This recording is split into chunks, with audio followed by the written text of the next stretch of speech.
Bem, irmãos, vamos agora para a nossa aula propriamente dita, né? Vai ser uma aula também enxuta, não tão longa. Eu vou pedir que os irmãos abram aí a Bíblia, lá no texto de 2 Timóteo, tá? 2 Timóteo, no capítulo 3, vamos ler os versículos 16 e 17.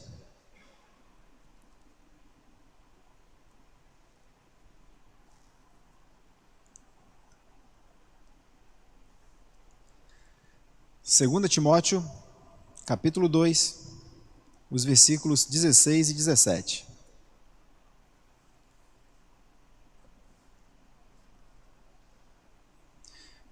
O texto vai dizer assim: toda a Escritura é inspirada por Deus e útil para o ensino, para a repreensão, para a correção, para a educação na justiça, a fim de que o homem de Deus seja perfeito e perfeitamente habilitado para toda boa obra.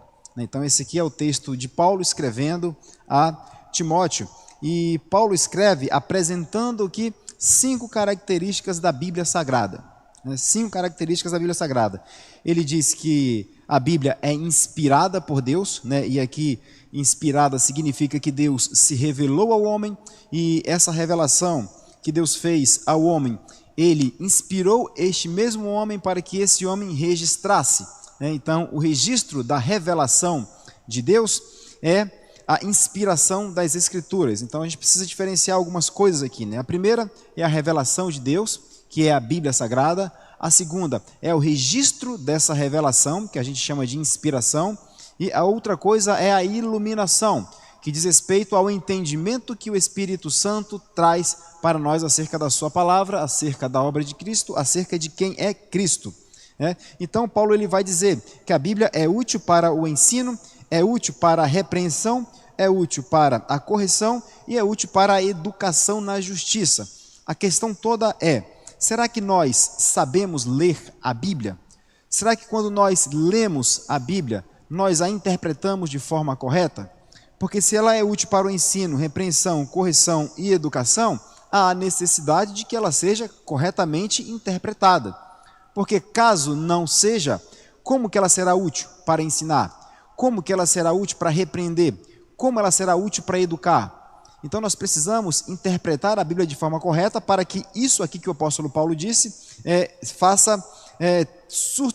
tenha algum efeito em nossas vidas. Um exemplo que eu vou trazer, eu vou pedir que você abra lá no texto de Apocalipse capítulo 3, versículo 20. Apocalipse 3, 20, um texto muito conhecido da igreja. 3:20. Veja o que diz o texto: eis que estou à porta e bato. Se alguém ouvir a minha voz e abrir a porta, entrarei em sua casa e cearei com ele e ele comigo. Aí eu faço uma pergunta: o que esse texto significa? Eis que estou à porta e bato, né? Vamos tentar destrinchar esse texto. Alguém está batendo na porta. Esse alguém, o próprio João disse, é o próprio Cristo. E aí ele condiciona: se esse alguém que está do outro lado da porta abrir a porta, eu vou entrar com ele, vou ceiar com ele e ele vai ceiar comigo. Ou seja, alguém está batendo e alguém precisa abrir. A pergunta que nós fazemos ao texto, e a melhor forma de nós compreendermos qualquer texto, seja ele a Bíblia, seja ele em algum livro, é nós fazermos perguntas ao texto. É perguntar ao texto para que possamos então obter as respostas do próprio texto. A pergunta é: quem está batendo a porta? João vai dizer: é o próprio Cristo. Aí a pergunta é: quem vai abrir a porta? João vai responder quem vai abrir a porta, mas ele não responde aqui em Apocalipse, ele vai responder lá no Evangelho de João. E aí a gente precisa entender que a principal ferramenta para interpretar a Bíblia é ela interpretando a si mesma, ou melhor, esse é um pilar de interpretação, é a Bíblia a ela mesma se interpretando. E aí, para responder esse texto de Apocalipse 3:20, a gente vai precisar recorrer lá a João, no capítulo 10, vamos ler dos versículos 27 até o 30. Abra lá no Evangelho de João, no capítulo 10.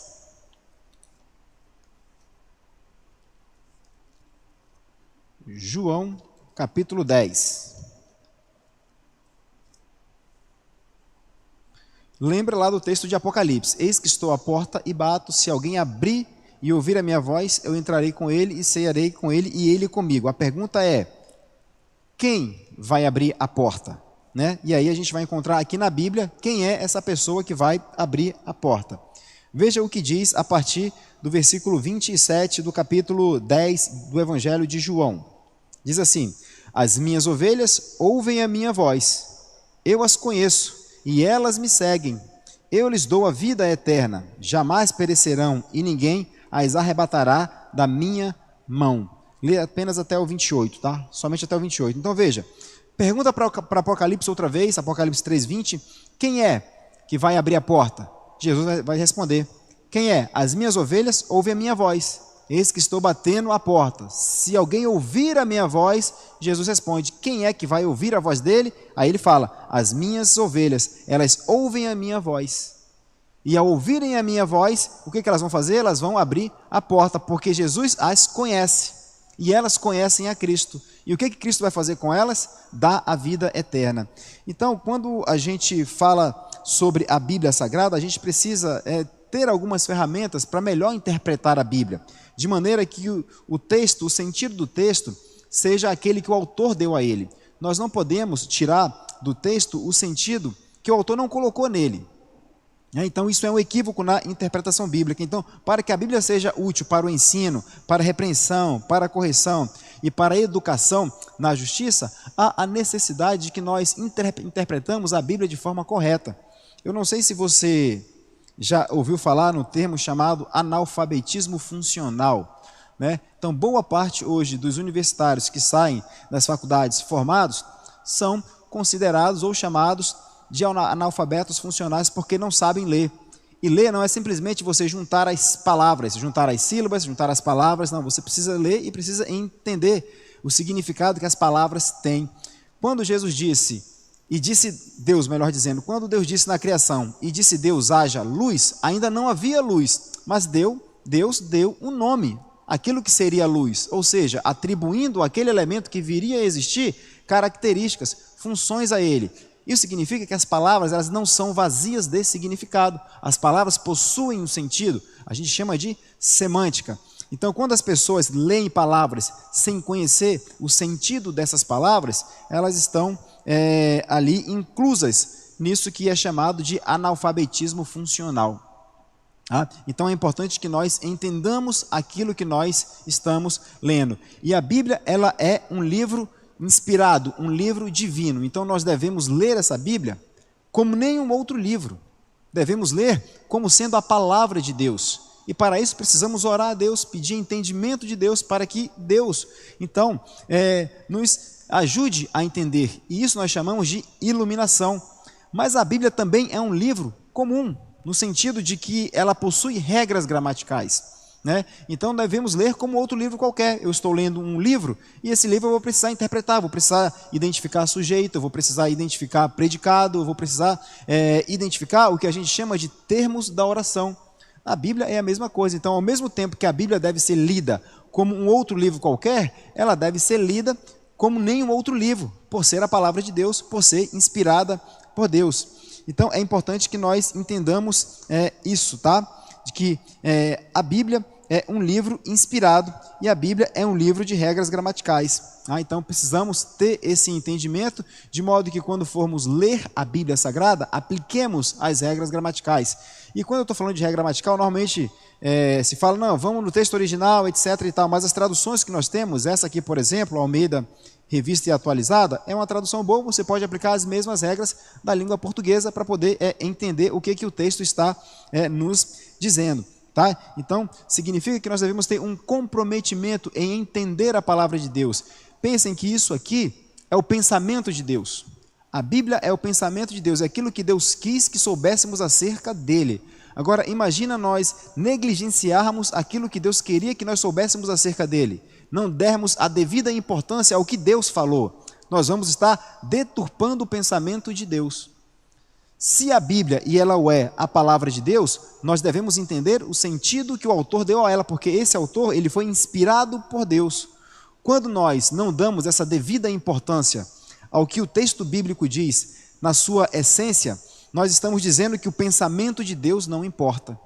Que nós não nos preocupamos com o pensamento de Deus, e sim nos preocupamos com aquilo que queremos acerca das Escrituras. Nós nos preocupamos com os nossos próprios desejos. Então nós vamos acabar dando sentido a textos bíblicos que não têm. E aí acontece como, por exemplo, eu preciso de uma casa, eu preciso de um carro, eu preciso de um trabalho. E aí você vai pegar um texto bíblico lá, muito utilizado, lá em Filipenses 4,13, posso todas as coisas naquele que me fortalece. Então você vai estar dizendo que aquele texto diz respeito a você querer as coisas e você poder ter essas coisas, porque você pode todas as coisas naquele que te fortalece. Ora, você está deturpando a mente de Deus, porque não é esse o sentido.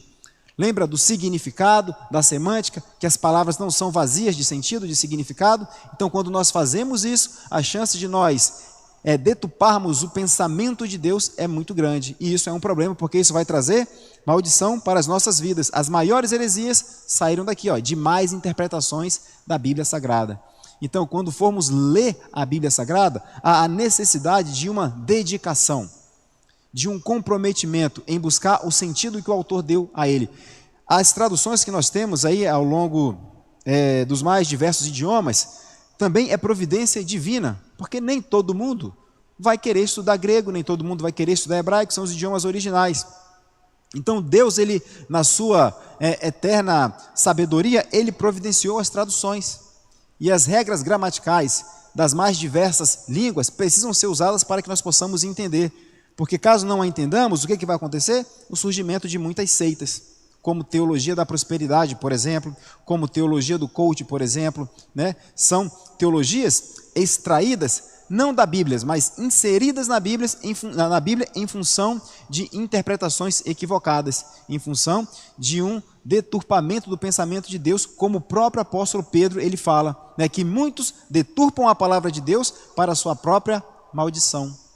Para a sua própria maldição. Então nós precisamos entender o que a Bíblia nos ensina, o que Deus nos ensina, e ter guardado em nossos corações de que a Bíblia é a palavra de Deus. A Bíblia é a palavra de Deus, e por ser a palavra de Deus, nós devemos ter a maior reverência, o maior comprometimento em entender o que Deus está falando para nós. O que Deus está falando para nós. Como é que Deus fala com você? Por meio da sua palavra. Como é que eu falo com Deus? Orando. Então a gente precisa ter o comprometimento com a palavra de Deus.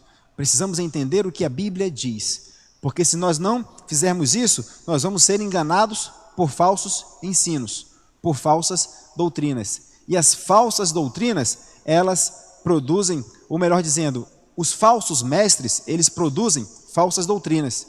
E as falsas doutrinas produzem falsos cristãos. E esses falsos cristãos são movidos por uma falsa conversão. Então a gente precisa ter o real entendimento do que a Bíblia nos ensina. Porque a própria Bíblia vai nos alertar acerca dos falsos profetas, acerca dos falsos mestres. E se existem os falsos mestres, existia lá no primeiro século, existe nos nossos dias. E esses falsos mestres, esses falsos ensinadores, eles vão produzir uma falsa conversão, um falso ensino e um falso cristão. Então nós precisamos entender o que a Bíblia nos ensina, porque está cheio de falso mestre por aí ensinando o que não deveria. E dado esse advento agora e facilitado da internet, o que nós mais temos são pessoas querendo ensinar as coisas. Muita gente que não leu meia dúzia de livros sobre determinado assunto querendo falar. Hoje você vai encontrar com muita frequência as pessoas querendo falar de tudo. Querendo falar de tudo como se conhecesse tudo, como se soubesse de tudo. E ninguém sabe de tudo, e ninguém sabe muito. Mas as pessoas hoje querem dar opinião sobre tudo, sem conhecimento de quase nada. Então nós devemos entender a palavra de Deus. Mais uma vez, a palavra de Deus é a mente de Deus. Quando eu não entendo a palavra de Deus, eu vou estar deturpando a mente de Deus. E isso precisa martelar em nossos corações. Isso precisa ficar batendo o tempo todo. Eu preciso ler a Bíblia com comprometimento. Se eu tenho que ler a Bíblia como outro livro qualquer, porque ela possui regras gramaticais, eu também tenho de ler a Bíblia como nenhum outro livro, porque ela é a palavra de Deus, inspirada. é o registro daquilo que Deus queria que eu e você soubéssemos acerca dele. Tá? Então, nesse primeiro ponto, o que deve ficar claro é que quando nós pegarmos a Bíblia para ler, nós devemos ter comprometimento. Um conselho, sempre quando for ler a Bíblia, comece orando. E quando terminar, também termine fazendo uma oração, para que o real sentido do texto seja então apresentado a você, por meio da iluminação do Espírito Santo. Né? E aí, passando para o nosso segundo ponto, né? A Bíblia, nós sabemos, ela tem o Antigo Testamento, o Novo Testamento. E aí, como nós devemos olhar para o Antigo Testamento? Né? Como nós olhamos lá para o Antigo Testamento? Veja, lá em Lucas 24, 44, eu vou pedir que você abra a sua Bíblia, lá em Lucas 24, 44.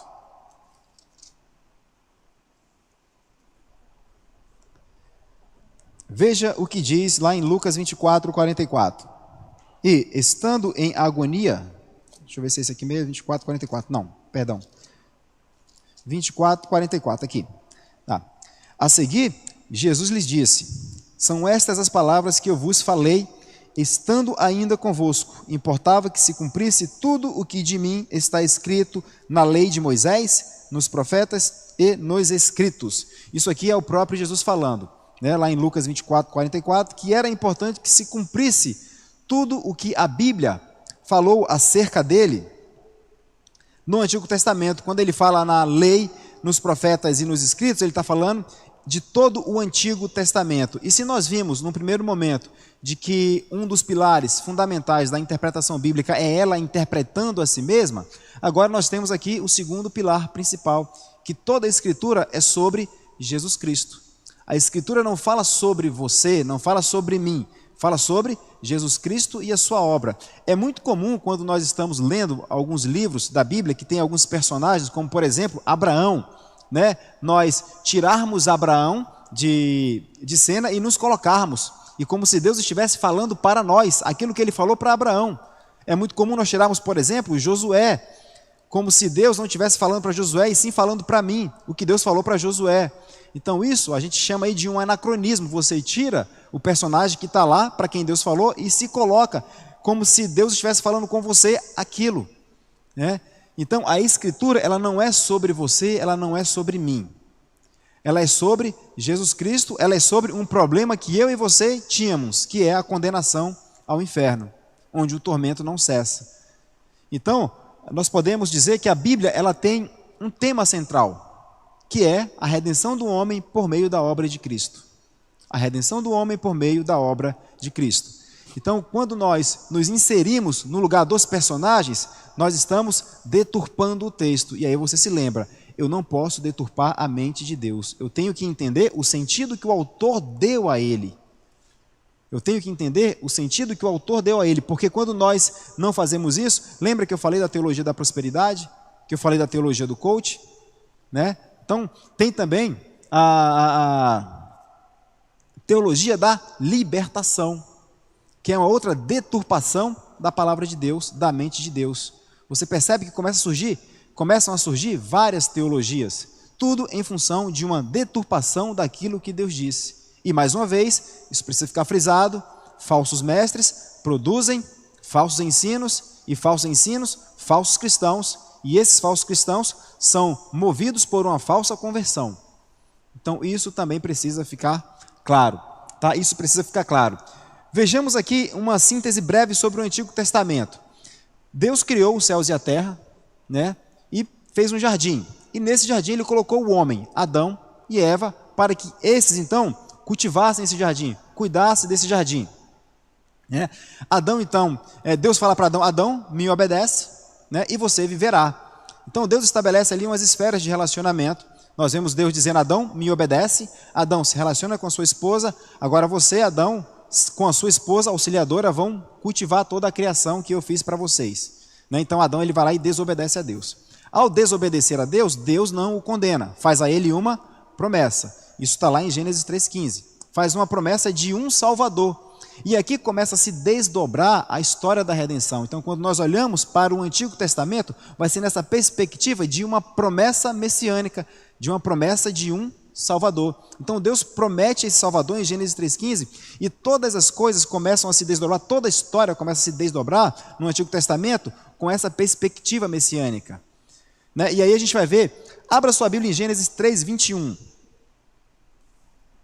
Gênesis 3:21.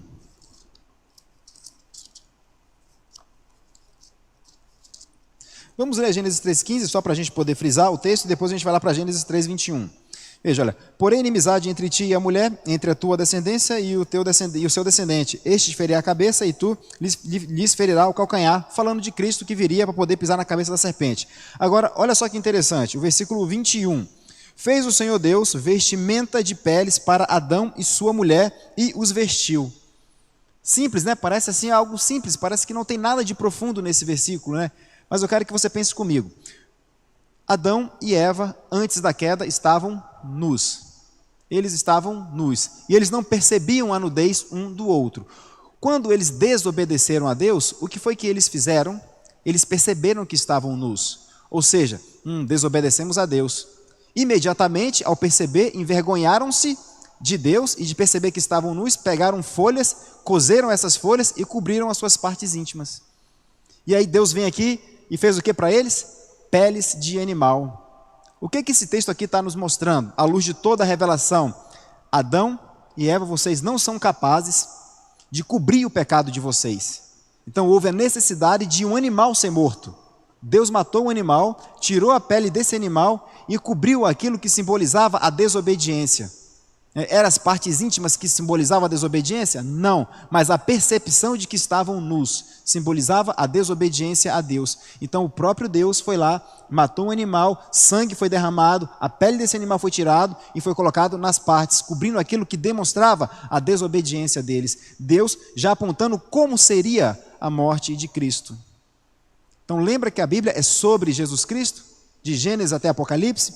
Então nós olhamos para Gênesis aqui, nessa perspectiva messiânica, não somente Gênesis, mas todo o Antigo Testamento. Então, nasce Caim e Abel, só para eu avançar aqui na história, nasce Caim e Abel, Caim mata Abel, Deus levanta Sete, e depois vem Noé, vem os filhos de Noé, Deus traz o dilúvio, né? E Deus, lembrando da promessa que fez a Adão em Gênesis 3,15, ele salva Noé e a sua família do dilúvio, traz juízo sobre a terra, mas salva Noé porque ele fez uma promessa para Adão em Gênesis 3,15 de que viria o Salvador, né? Essa perspectiva messiânica, né? Então a história se desenvolve, as águas do dilúvio cessam, né? Então Noé sai e Deus fala para Noé e sua família a mesma coisa que falaram para Adão e Eva, né? Crescei e multiplicai, vocês sedes fecundos, crescei e multiplicai, povoem a terra. E o povo desobedeceu a Deus, queria se juntar num só lugar, construir uma torre para tocar ao céu, para fazer o próprio nome grande, né? Que é a Torre de Babel. Então o que Deus faz? Né? Fala, desçamos e confundamos as línguas dos homens, né? Então desçamos, a ideia da trindade ali, desçamos e confundamos a língua dos homens, e Deus espalhou os homens sobre a face da terra para que eles se multiplicassem, não se entendessem e povoassem toda a terra. E aí começa a se desenvolver, e a partir de Gênesis capítulo 12 nós vamos ver a história de Abraão, né? Aí vem a história de Abraão, vem a história de Isaac e vem a história de Jacó, e de Jacó tem 12 filhos, né? Desses 12 filhos, um deles é José. E José é vendido pelos irmãos para uma tribo que depois é vendido como escravo para o Egito. É vendido para o Egito na condição de escravo. Perceba que Deus está conduzindo a história, sempre nessa perspectiva messiânica. Porque se Deus tivesse trazido juízo no dilúvio, não viria mais o Salvador. Se a geração da mulher, descendente da mulher, tivesse cessado em Abel, o Salvador também não viria. Então Deus está atuando na história para que o Messias venha. Então nós vamos ver essa história das 12 tribos de Israel, José sendo levado como escravo para o Egito, depois José se torna governador no Egito, Canaã, em Canaã estavam Jacó e seus outros filhos passando necessidade. Egito, José revela o sonho, explica o sonho para Faraó, tem a prosperidade. Então em número de 70, Jacó com seus filhos desce para o Egito, depois de já saberem que José é o governador, e ali é dado para eles a terra de Gósen, para que eles se multipliquem ali. Só que Deus lá em Gênesis 15 ou 17, fala que a descendência de Abraão vai ser escravo numa terra estrangeira. vai ser escravo na terra estrangeira. Então, o Egito é invadido, ninguém lembra quem foi José, e em números aproximados de 1,5 milhão, 2 milhões de judeus ali são feitos escravos na terra de Gósen, no Egito. Ali, então, eles se tornam escravos por 400 anos. Então, Deus suscita um homem, Moisés, que vai tirar aquele povo dali e vai trazer para Canaã de novo, a terra onde mana leite e mel. E Moisés começa essa jornada. E Deus entrega a Moisés o quê? As leis, um número de 613 leis, divididas ali na lei moral, na lei cerimonial e na lei civil, para que o povo pudesse então viver. E sempre nessa perspectiva messiânica. Então, Moisés, ele morre e ele não consegue entrar na terra prometida, mas Josué, o seu sucessor, ele adentra na terra prometida com outros que... daqueles que saíram do Egito, né, somente Josué e Caleb conseguiram entrar. Ali já eram outras gerações, era outra geração. Então eles entram ali em Canaã. Quando eles entram em Canaã, a Bíblia vai dizer, já no livro de Juízes, que eles estão vivendo segundo o desejo do próprio coração. Então percebam que eles estão sempre precisando de um Salvador, sempre precisando de alguém para salvá-los. Lá no Egito foi José quando eles foram levados. Quando eles estão lá na condição de escravo, Deus levanta Moisés para tirá-los de lá, né, que vai simbolizar a Páscoa. Deus vai dizer, olha, celebrem isso perpetuamente, que é eu tirando vocês da condição de escravo e trazendo para a liberdade. Aí nós vemos agora que eles estão na condição ali de vivendo em Canaã segundo o próprio desejo do coração. E aí Juízes vai dizer exatamente isso, que eles vivem como eles querem. E ao viver como eles querem, eles desobedecem a Deus. E ao desobedecer a Deus, Deus traz castigo sobre esse povo, por meio de outras nações. E o que eles fazem? Eles voltam a Deus, pedem um Salvador. Deus suscita então um juiz. Esse juiz vai lá, derrota o povo que estavam afligindo-os, e então eles passam a adorar a Deus. Quando esse juiz morre, depois de 20, 30, 40 anos, eles voltam a idolatrar de novo. E aí eles são de novo castigados por Deus, voltam a Deus, pedem um Salvador, Deus levanta um juiz, e assim é a história de Juízes por 350 anos. Então o povo está sempre precisando de um Salvador. E aí eles pedem um rei. E o primeiro rei é quem? Saul, né? O rei que o povo pediu, Saul. Saul então morre, depois vem Davi, né? Aquele que era o homem segundo o coração de Deus, né? Aquele que Deus escolheu, de quem viria Jesus Cristo. Então vem Davi, depois Davi morre, seu filho Salomão assume, ele então constrói o templo. Depois Salomão morre, as tribos passam a ser divididas, as 12 tribos, né? 10 tribos ficam ao norte, e 2 tribos ficam ao sul. Essas tribos do sul eram Judá e Benjamim, se não me falha a memória. No entanto, no século 5 antes de Cristo, as tribos do norte são invadidas pelos assírios. E os assírios levam os judeus como escravos, eles são dispersos, enfim, são dizimadas as tribos do norte. E as tribos do sul são levadas, 100 anos depois, cativos para a Babilônia. E eles ficam 70 anos em Babilônia, até que eles são, depois que Babilônia é invadida pelos medo-persas, eles voltam então para Jerusalém para reconstruir o templo. Tudo isso dentro de uma providência divina, e tudo isso eles sempre nessa perspectiva de um Salvador, de um rei. Eles queriam esse Messias, eles queriam esse Salvador.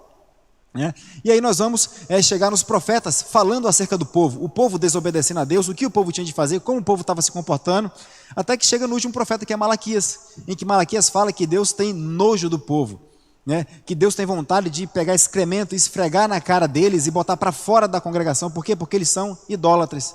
Ou seja, eles sempre estão precisando de um Salvador.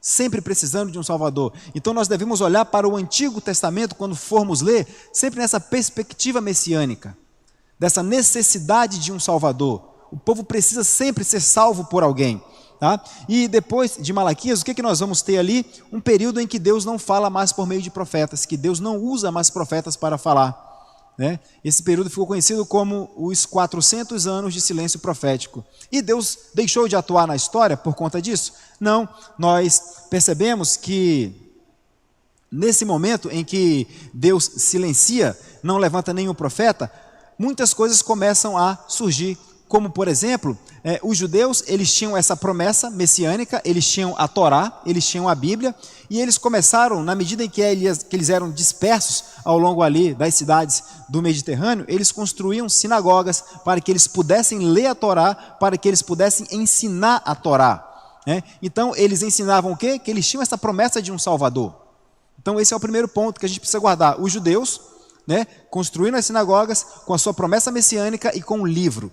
Tanto que esse livro precisou ser traduzido para o grego, porque depois vem um cara chamado Alexandre o Grande, né, talvez muitos tenham assistido o filme Alexandre o Grande, que foi tutelado nada mais, nada menos por Aristóteles. Então ele foi ensinado por Aristóteles, e ele começa então as suas expedições para conquistar as cidades em volta do Mediterrâneo, e ele conquista várias cidades, e ele, ao invés de fazer daquele povo escravo, ele diz o seguinte: não, eu não quero impor a minha cultura, eu não quero impor a minha religião, vocês vão ter liberdade religiosa, mas todas essas cidades vão ter que falar grego, vão precisar falar grego. Então ele ordenou que todas falassem ali grego, e assim foi. Então nós temos já os judeus com essa promessa messiânica, agora temos todas as cidades em volta do Mediterrâneo falando o grego. E aí depois, quem é que chega? O Império Romano. Chega o Império Romano, e o Império Romano começa a aumentar ainda mais as conquistas de Alexandre o Grande. O Império Romano começa a pavimentar as estradas, facilitando o deslocamento de uma cidade para outra. O Império Romano garante ali a segurança, ou seja, trabalhou na infraestrutura. Nós temos agora os judeus com uma promessa messiânica, tendo a sua Torá, nós temos um único idioma sendo falado, e agora nós temos a segurança no deslocamento de uma cidade para outra dentro do Império Romano, com as cidades, com a estrada, os caminhos facilitados, né? E aí, o que vai acontecer agora? Paulo vai dizer, abra lá em Gálatas 4:4. Gálatas, capítulo 4, versículo 4. Veja o que vai acontecer. Vindo, porém, a plenitude do tempo, Deus enviou o seu Filho, nascido de mulher, nascido sobre a lei, para resgatar os que estavam sobre a lei, a fim de que recebêssemos a adoção por filhos. Se você olha agora para o Antigo Testamento, nessa perspectiva messiânica, agora você olha para o Novo Testamento com essa perspectiva cumprida. Ou melhor, não há mais uma perspectiva, há o cumprimento dessa promessa. Ou seja, nesse período em que Deus não falou, mas por meio de profetas, ele agiu de maneira que havia a promessa messiânica, havia um livro sagrado que foi depois traduzido para o grego, a gente chama aí de Septuaginta. Também havia ali um único idioma sendo falado, e havia agora a segurança e a facilitação no deslocamento de uma cidade para outra, o momento perfeito para Cristo nascer. Porque agora o evangelho poderia ser facilmente disseminado, facilmente pregado. Então Jesus nasce, Jesus ele desenvolve o seu ministério, ele morre, ele ressuscita, ascende aos céus. Então ele diz para os discípulos: fiquem aqui até que venha sobre vocês o Espírito Santo, para que vocês possam então pregar o evangelho, falar da mensagem que eu vos ensinei, que eu vos preguei. Então o que acontece agora? Um único idioma está sendo falado, existe segurança para você poder transitar, existe facilitação, os caminhos, as estradas pavimentadas, ou seja, o terreno está fértil para a pregação do evangelho. Então, se nós olhamos para o Antigo Testamento como uma perspectiva de um Salvador, nós devemos olhar agora para o Novo Testamento como o cumprimento dessa perspectiva. Isso que Paulo está dizendo, que na plenitude dos tempos nasceu, ele, Cristo, nascido de mulher, ele está dizendo que aquela promessa que Deus fez lá em Gênesis 3,15, agora ela foi cumprida. Agora ela foi realizada. A promessa agora está em carne. É isso que ele está dizendo. Então, olhemos para a Bíblia do Antigo Testamento nessa perspectiva de um Salvador. Existe um Salvador prometido. Então eu vou ler de Gênesis até Malaquias, eu vou ler a Bíblia nessa perspectiva de um Salvador que foi prometido. Um Salvador que foi prometido. Tá? Então, é importante nós entendermos o que a Bíblia diz, mais uma vez, para que nós não deturpamos a mente de Deus, porque a Bíblia ela é a palavra de Deus, E quando nós, mais uma vez, deturpamos a palavra de Deus, nós não estamos dando a mínima para aquilo que Deus diz, tá? A mínima para aquilo que Deus diz. Nós queremos apenas encontrar aquilo que nós já achamos, aquilo que nós já entendemos, aquilo que já sabemos. Queremos agora só encontrar um versículo bíblico para poder espiritualizar aquilo que eu já sei. Mas qual é a verdade da Bíblia? Que se tem um Salvador prometido, é porque existe alguém que precisa ser salvo. E por que esse alguém precisa ser salvo? Porque esse alguém, por si mesmo, não consegue se salvar. Então, se existe a promessa de um Salvador, é porque existe aquele que foi salvo. E aquele que foi salvo, o foi porque ele desobedeceu a Deus. Porque ele não quis saber da lei de Deus, que é boa, perfeita e agradável. Quando Deus fala para Adão, Adão, me obedeça, né? Me obedeça. O que Deus está dizendo para ele, Adão? Obedeça a minha lei. Porque quando a serpente chega para tentar Adão, o que ela diz? Olha, não foi bem isso que Deus disse para vocês. É que ele não quer que vocês sejam como ele. Então, quando Adão desobedece a Deus, o que ele quer? Se não ser como Deus. E nós não podemos ser como Deus. Se ele quis ser como Deus, ele quis ter um outro Deus. Opa, o que diz lá o primeiro mandamento? Não terás outros deuses diante de mim. Como é que ficou sintetizada a lei? Como é que foi o resumo da lei que Jesus disse? Olha, amarás o Senhor teu Deus de toda a tua alma, de todo o teu entendimento, de toda a tua força e de todo o teu coração, e o teu próximo como a ti mesmo. Adão, então, ele já desobedeceu a Deus no primeiro mandamento, quando ele resolveu querer ser como Deus. E aí ele descumpriu também o segundo mandamento, porque ele estava lá do lado quando a serpente estava tentando Eva, e ele não amou Eva como Deus dissera para ele amar. Então ele descumpriu toda a lei de Deus. Toda a lei de Deus, porque ele quis ser como Deus. E veja só que interessante. Toda vez que o homem deseja ser como Deus,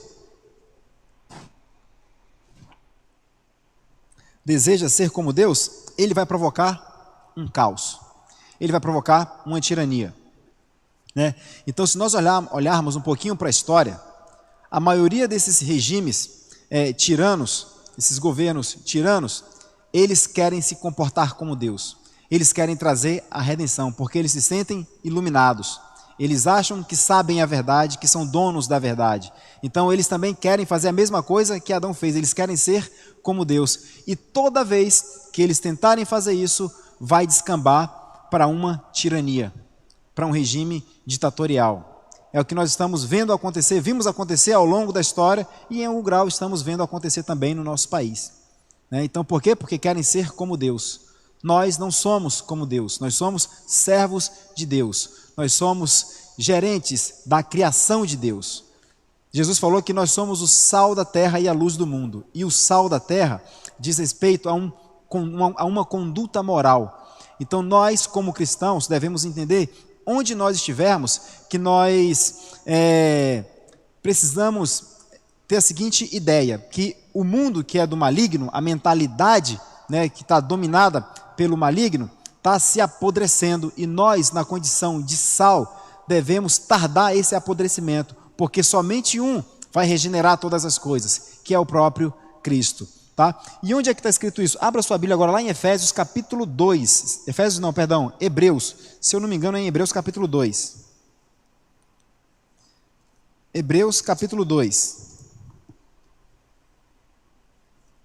Isso, a partir do 8, vamos ler do 8 até o 10. Veja o que diz. Hebreus capítulo 2, do 8 até o 10. Todas as coisas sujeitaste debaixo dos seus pés. Ora, desde que lhe sujeitou todas as coisas, nada deixou fora do seu domínio. Agora, porém, ainda não vemos todas as coisas a ele sujeitas. Vemos, todavia, aquele que por um pouco, tendo sido feito menor que os anjos, Jesus, por causa do sofrimento da morte, foi coroado de glória e de honra, para que, pela graça de Deus, provasse a morte por todo homem, porque convinha que aquele por cuja causa é por quem todas as coisas existem, conduzindo muitos filhos à glória, aperfeiçoasse por meio do sofrimento o autor da salvação deles. O que o autor aqui de Hebreus está falando? Ele está citando o Salmo 6. Por um pouco me fizeste menor do que os anjos. Deus atribuiu a quem a criação? Ao homem. Mas o homem desobedeceu a Deus e trouxe maldição sobre a criação e sobre as pessoas. Agora, o que o autor de Hebreus está fazendo? Aplicando essa regeneração, tanto da parte humana quanto da parte não humana, a Cristo.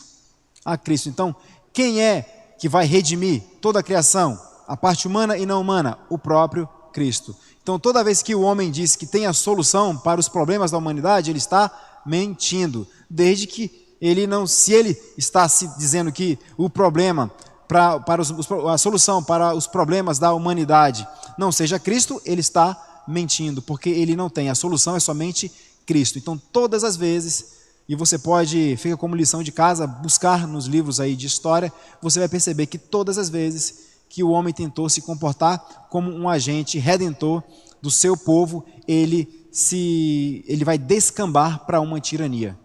Porque ele acha que ele é iluminado, que ele sabe de tudo e que se obedecerem o que ele diz, as coisas vão entrar no eixo, né? Então isso é pura ilusão. O redentor de todas as coisas é somente Cristo. O regenerador de todas as coisas é somente Cristo, né? Sem ele não há redenção, sem ele não há regeneração, né? Então, como ler a Bíblia? Olhando para o Antigo Testamento, a gente precisa entender nessa perspectiva de um Salvador, nessa perspectiva messiânica. Por quê? Porque nós temos um Cristo prometido. Há um Cristo ali prometido no Antigo Testamento. Quando nós vamos para os Evangelhos, quem que nós temos ali? Esse Cristo que foi prometido, agora manifestado em carne, né? O Cristo que foi prometido lá no Antigo Testamento, agora nos Evangelhos, ele está manifestado em carne. E depois nós temos quem?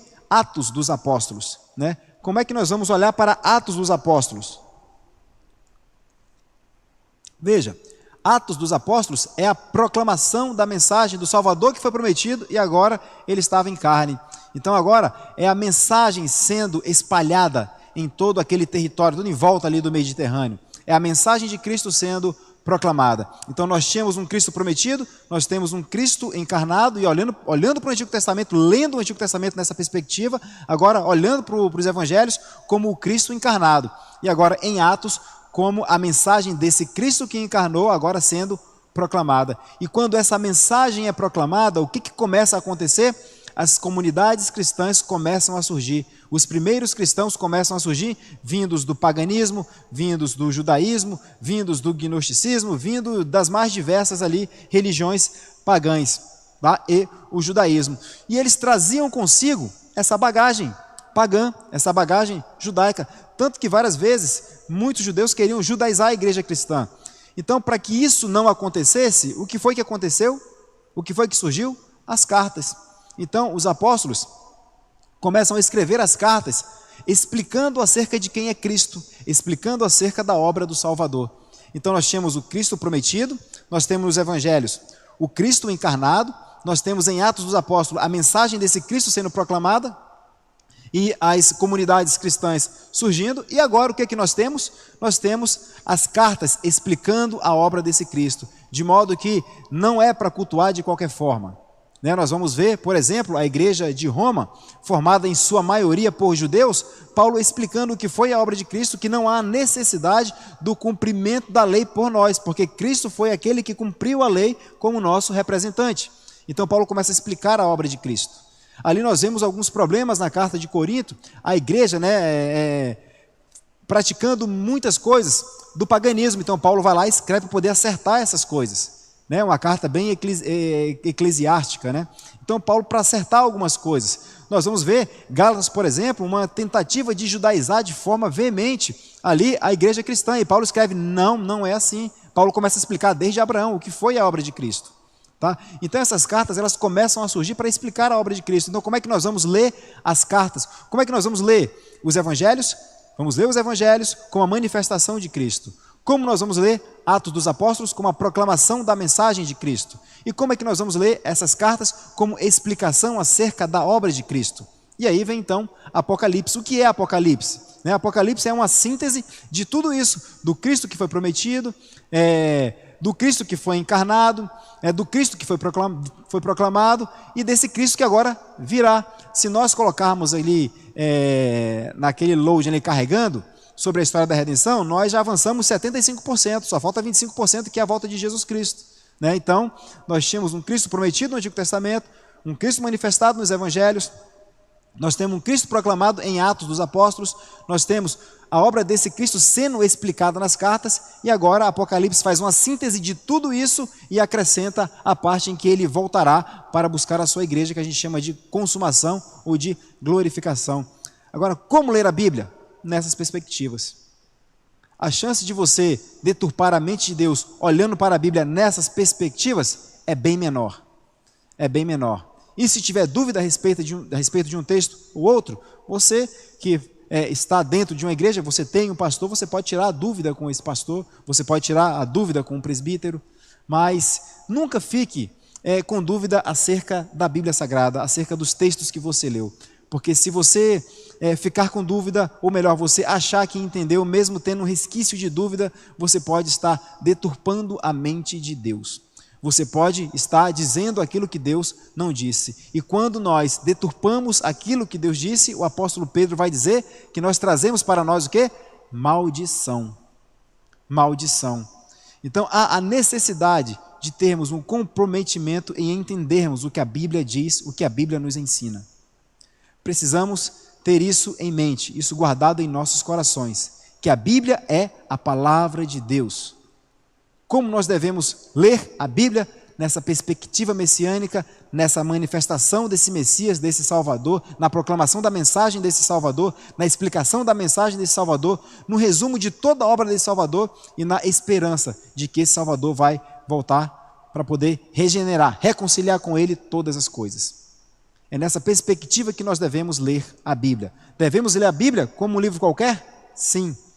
Devemos ler a Bíblia como nenhum outro livro? Também.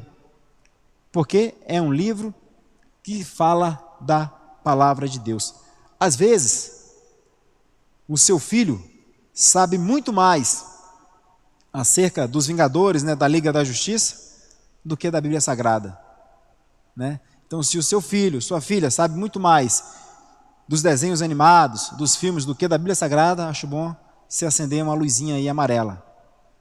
Se você sabe muito mais acerca dos desenhos animados, dos filmes, das novelas, do que da Bíblia Sagrada, então também acho bom acender uma luzinha amarela. Esse é o nosso livro, é o livro santo, é o nosso livro sagrado, e nós devemos amar. O salmista vai dizer que bem-aventurado é o homem que não anda no conselho dos ímpios, nem se assenta no caminho dos pecadores, nem se detém na roda dos escarnecedores. Antes, o seu prazer está na lei do Senhor e nela medita de dia e de noite. Essa palavra meditar na lei do Senhor, a ideia é mastigar, é o verbo hebraico hagar, que significa mastigar, você nutrir, você refletir, você entender, buscar o sentido que o texto tem e ter amor pela palavra de Deus. Amém, meus irmãos?